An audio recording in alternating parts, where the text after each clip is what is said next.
Hello everybody, Poto here, and today I'm just going to go over the Arms Corps slash Rock Island Armory, M1911A1, or just as it's simply put, two world wars, brother. This is just a very cheap, very basic 1911. Nothing really special about it, nothing really crazy about it. Going over it. The sights are fixed. It's got the round post front. It's got your typical kind of wide rear with the notch in it. And other than that, that's all your sights. There's no color, it's just black on black. Other than that, it's 45 ACP. You got some basic wood grips. You got the grip safety and then your thumb safety. You can just hit real quick. Those are the only two safeties on the firearm. This is obviously hammer fire because 1911. I'm going to dry fire it. But other than that, this being a cheap 1911, I actually quite like it. That recoil spring is insanely heavy. That's something where I'm not sure if that's just something to do with it being chambered in 45, or if that's just how all 1911s are, or, just some older guns are like that, and because this is literally just a old design, and I don't think Arms Corps is trying to really revolutionize the 1911 with a cheap model. They just left it as it was. But I'm going to kind of overlay some shooting footage as I talk about this, so that way y'all can see it shooting, because that's part of what I want to put into this video. I went to the range, did a whole bunch of shooting for this, other guns, everything else. But I want to talk about how this shot while there's some shooting footage going up. I'll show the targets. This thing actually shoots really nice, which was kind of surprising to me, but then not really, considering this thing is heavy. Like, very heavy. Obviously full steel gun. So there's not a lot of, like, lightweight componentry on here. Everything is steel besides these wood grips. So because of that, the recoil impulse wasn't even, like, that bad. It definitely felt like you were firing a big round. But the recoil from it was really well managed. Part of that I feel is mostly due to the weight. But the other part of that is just the kind of grip points you can get. Here's something where I'll pull away the video real quick to show. At first, and I'm just going to show one-handed just to make it super clear, I was just shooting it kind of normal. If I was going two-handed, I was thumb over thumb like that, or kind of, thumb tucked like this. Something that was actually mentioned to me from the RSO, put your thumb over the safety like that. That's why it's kind of like designed like that. Not only to be easy to catch with your thumb, but to help it just kind of get a good control. Kind of use it as, at least in this case, kind of a gas pedal. Because then you can still use your thumb on the takedown. Kind of have a double gas pedal going. I didn't. I was still kind of holding like this. That's just kind of what I do to keep making sure I don't have my finger too far over on the trigger. That way it's just the tip. But yeah, I'll put the shooting footage back on here. This gun shot really good. I actually just kept shooting it. If I actually go through and look at the footage that I have shot, I have, let's see, 1, 2, 3, 4, and 5 videos I took of just shooting this. All varying lengths. One of them's like 10 minutes, but also part of that was talking to the RSO, and that's where he mentioned the whole, put your thumb over the safety like this. So I don't know what all I'm going to have overlaid for this. I did do, like, 2 mags, and then show the target. That was, like, the first bit I did, and then I just kept shooting the same target when I was done shooting everything else. It shoots really nice. I am actually really happy with it for being such a cheap gun. Obviously, it's not high point cheap, I think it's hard to be high point cheap. The only gun I own that's cheaper than the high point is my little Heritage Rough Rider.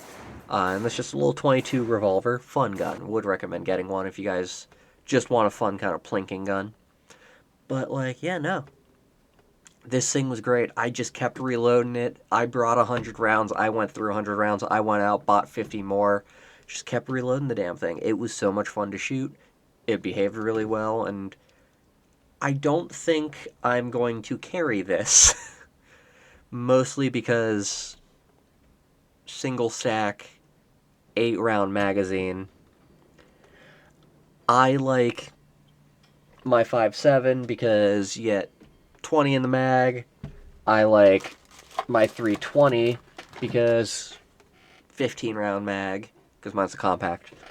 So I like having at least double digit. Mid-teens to high to like low 20s is preferable in my eyes, but you know, obviously for most pistols, it's realistic to be anywhere from 13 to 17, maybe 19. So, you know, the 5.7 is kind of an outlier with 20. But 8 rounds out of this big of a gun is just a... I see why 2011s exist for the double stack. Still give you kind of what you like out of the 1911, but give you the higher capacity. But if I wanted 8 rounds plus 1, well, can't do 8, but here's a Ruger EC9S. Obviously, we're cutting back into this if I didn't already. But this is a Ruger EC9S. This thing is tiny. This is a 7-round magazine, plus 1 in the chamber, and 9mm. This one's been ported, just to help out, because this thing's a violent little dude. But it's a nice little gun. And in terms of snap and recoil versus this, that is a little more violent. The porting helps, but it's still a little more violent. But it's a 3-inch barrel, so it's going to be. But other than that, this was a lot of fun. I don't think I would personally carry a 1911 just because of the capacity. Maybe a 2011 if I ever get my hands on one in the future.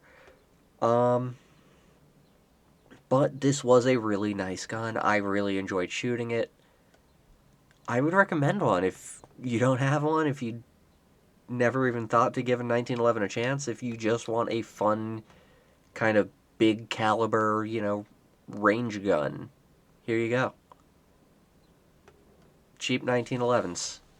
They're good. I like it. Obviously, I can't speak on all cheap 1911s, but I'd figure if the cheapest one's good, you know, if I spend $400 or $500, and, you know, obviously that's not getting into cheap guns. 500's kind of like good price point for getting first gun. If a $300 some dollar one does it, a $400 or $500, $600 one will be even better. I have very little doubt about that. So yeah, I'm gonna end the video here, I say, but I'm gonna put some more shooting footage up because I have plenty of shooting footage for this. I might even upload a video that is just all the shooting footage from the 1911 edited to just me shooting it, because I enjoyed it. This is probably gonna end up being a range day, you know, bring gun every time, just because it's so much fun to shoot. It handles really nice. It's very satisfying to shoot. And, like, I enjoy it. I get it. I understand 2 world wars and God's caliber.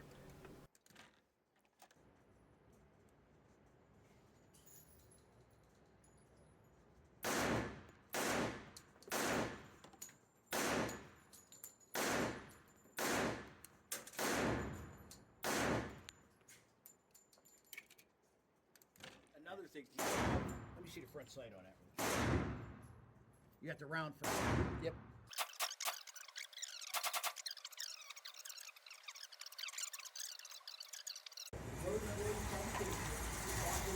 I'm gonna be out of ammo. I only brought 100 rounds of 45. I might go get more.